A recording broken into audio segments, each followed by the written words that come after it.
Palm Beach Gardens, Florida. This is a 60,000 square foot building. It's for recreational use. They're going to be doing basketball, baseball, volleyball, tennis inside. It's a large structure. What's different about this structure is the 150-foot span. And you can get an idea of some of these columns behind me. They've got some very thick steel. Plate steel that makes up these columns is an inch thick. And you can see half of one of those 150-foot beams behind me that we bolted together. What we're doing now is we're going to try lifting up half of that beam just to see how it performs in the air. You have to have a little bit of experience when you put that long span beam together.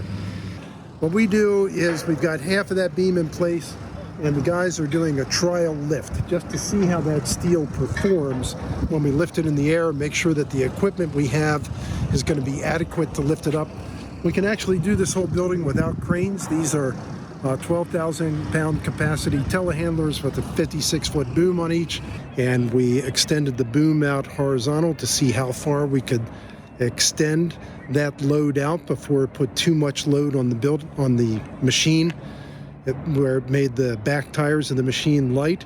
And then we know how far out we can put that beam away from the machine. How big of a moment arm can we put that load in front of the machine before we create a dangerous situation.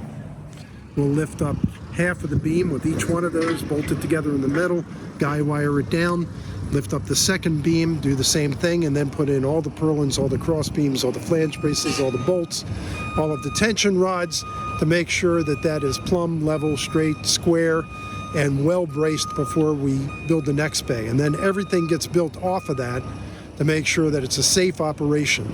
Anyway, all of that comes with 40 years of experience, knowing how to put this together and do it safe.